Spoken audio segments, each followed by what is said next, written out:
Fala, meus queridos, tudo bem? Voltando ao estúdio para responder perguntas de vocês. Roda a vinheta. Fala aí, seus grafite, tudo bem com vocês? Fala, meus queridos, para Peão Corretora de Seguros, você que tem o teu carro aí mais rebaixado que o futebol do nosso Grafa aí no Atlético em 2017. Manda uma mensagem lá pro Luiz que ele consegue um seguro bem bom para carros rebaixados lá. Entre em contato com o pessoal da Pinhão, que os caras são gente boa, beleza? Então vamos aí responder as perguntas de vocês que vocês mandaram após o nosso empate contra a Chapecoense. Lá na Arena Condá, em 1-1 com o gol do nosso Cid, o famigerado Cid Brayson. Primeira pergunta é do Jackson Guerino. O que você acha do Atlético testar uma formação tática, até mesmo 3-5-2, tendo em vista que com essa formação o atual Atlético peca muito na criação e na marcação no meio campo? Cara, eu sou muito contra o 3-5-2, mas porque eu não gosto mesmo, porque eu acho que o Atlético não consegue jogar no 3-5-2. O problema de uma mudança drástica de tática, assim, como eu já falei, é porque o Atlético não está treinando, né?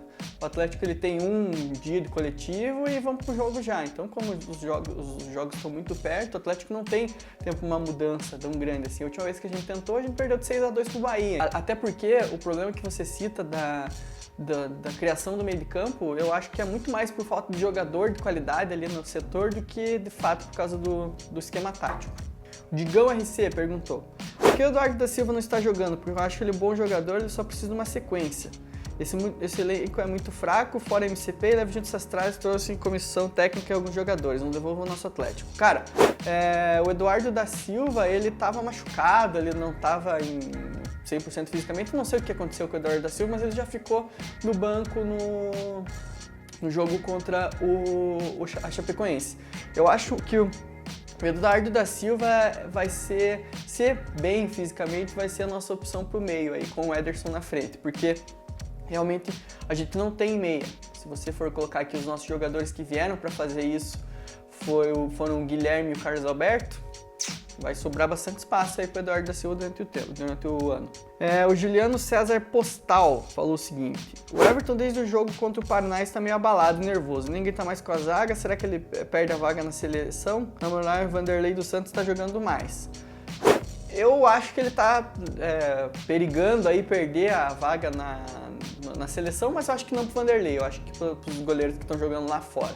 E ainda mais ele levando tanto gol quanto ele está levando no Atlético e infelizmente o time leva ele junto. Ele também tem feito algumas partidas fora da curva, aí, tem jogado mal, principalmente contra o Santos, que a gente consegue lembrar e consegue ver bem que ele levou um frango inacreditável. Mas vamos torcer para que o time melhore e com ele o Everton também continue com a sua vaga assegurada na seleção. Ele é um dos únicos jogadores, se não o único, que foi em todas as convocações do Tite, então ele tem moral ainda lá na seleção. Esperamos, né? O Adriano Harper perguntou: Adé, na sua opinião, por que apesar do Atlético manter a base do ano passado e trazer novos reforços, o time evoluiu? Nossa defesa passou de a melhor do brasileiro do ano passado a uma das piores, e em casa a gente já não é tudo aquilo que fomos ano passado. Cara, reforços a gente só pode levar em consideração o Jonathan, na minha opinião. Junto com o Ederson agora que tá jogando, né? Mas os nossos reforços não ajudaram em nada aí. Eu acho que muito mais por culpa deles mesmo do que da diretoria. Eram jogadores que a gente botava fé, principalmente se for colocar o Grafite. Porra, o Grafite, eu botava fé. Tem muita gente que agora fala assim: ah, eu sabia que era, mas na época a grande maioria aprovou a vinda dele. E sobre postura mesmo, cara, sobre a gente tá perdendo os jogos em casa. O nosso time tá se desesperando muito forte. Tem um resto do ano aí pra arrumar, né? Já que os mata-matas ficaram muito difíceis agora. Marlon Biscaia traz uma visão diferente, ó. 4 vitórias seguidas com 2 jogos fora, uma derrota fora e mais um empate fora. Pra mim, levando em conta o nosso time, foi uma sequência boa. E pra você, Adé? É verdade, cara. Se você for levar em consideração que a gente tá pontuando fora de casa esse ano, a gente precisa... Tô ignorando as outras competições, tá? Pensando só no brasileiro. A gente tá fazendo uma campanha um pouco melhor, principalmente fora de casa. O problema é parar de perder aqui em casa. A gente tá levando uns cocos na Arena da Baixada que a gente não levava fazia anos. Então, o Atlético precisa urgentemente procurar esse equilíbrio. Pode ser que seja tarde para os mata-matas, para a Copa do Brasil com certeza já era. Pra Libertadores ainda dá se o Atlético fizer um jogo que não fez esse ano ainda, mas pro brasileiro ainda dá tempo de arrumar pra gente conseguir não passar sustos aí. O Berdan Patrício perguntou: já não está na hora do Atlético mudar sua postura de apenas se contentar com um empate em Chapecó pra quem diz que agora investe em futebol e quer sempre brigar em cima? Com certeza, cara, principalmente quando o Atlético faz um gol e fica pra trás. O Atlético tá um time muito bundão esse ano, porque a gente tá saindo ganhando os jogos que a gente sai ganhando, né? A gente vem para trás e encosta a bunda lá no gol e torce para não levar. Daria certo se o time tivesse contra-ataque também, mas não tem. Daí no fim a gente acaba só levando empate ou virada mesmo. Isso que acontece com a gente se a gente vai para trás. Eu acho que falta o Atlético dar um passo para frente aí e começar a agir como um time grande de novo. Felipe Agostini dos Santos perguntou: por que cargas d'água o Sid Clay não tem sequência jogando na meia? Cara, porque não tem lateral esquerdo para jogar no lugar dele. O Nicolas, eu acho ele horroroso.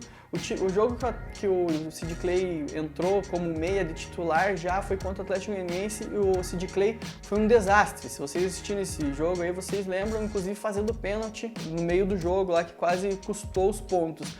Tanto o Nicolas quanto o Lodge, eles são ruins, na minha opinião.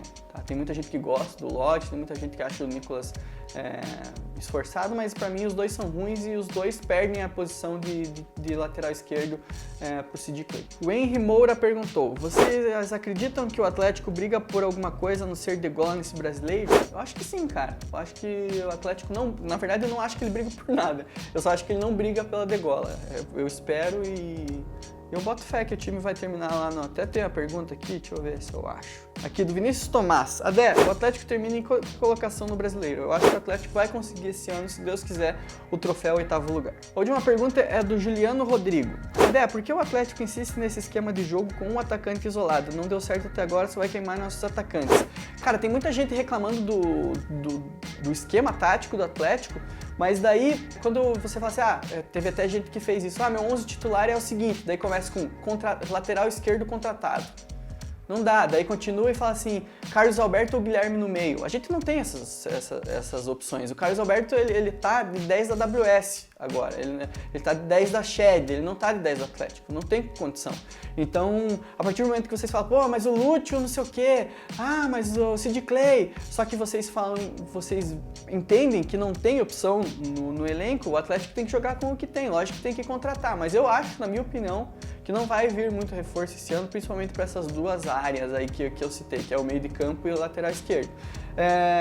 Muita gente reclama do Eduardo Batista, de como ele começa, mas sempre cita esses jogadores que ou estão machucados ou jogador que não tem no elenco ainda. Então, eu acho que o Eduardo Batista está fazendo um bom trabalho? Não acho. Eu acho que ele precisa dar mais padrão de jogo para o Atlético. O Atlético não acerta 3 passes seguidos. Mas eu acho que ele tem que jogar com isso que ele tem que fazer isso com as opções que ele tem no elenco. Então, não tem muita condição de você reclamar da escalação do time se você pede ou o jogador que está machucado, não tem condição de jogo, ou o jogador que não tem no elenco. Então, a gente como atleticano, principalmente na Libertadores, a gente tem que olhar e ver se a gente tem um time realmente para passar das oitavas, para querer ser campeão de alguma coisa. Beleza, galera? Quarta-feira a gente tá aí, o Fusca foi para Chapecó, provavelmente ele faça imagens e a gente vai comentar sobre esses 2 jogos aí. E amanhã sai o programa do Furlan aí, que ele tá fazendo o ranking do Atlético. E é isso aí, galera. Até semana que vem, fiquem com Deus e tchau, tchau.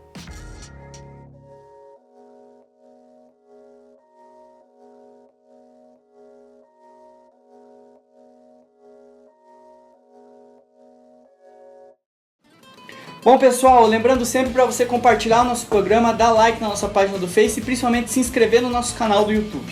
Visite tradistv.com.br, confira nossos produtos e novidades todo mês para vocês. Apoie quem nos apoia, patrocinadores, páginas parceiras, apoiadores em geral e vem com a gente sempre toda quarta-feira. Tamo junto.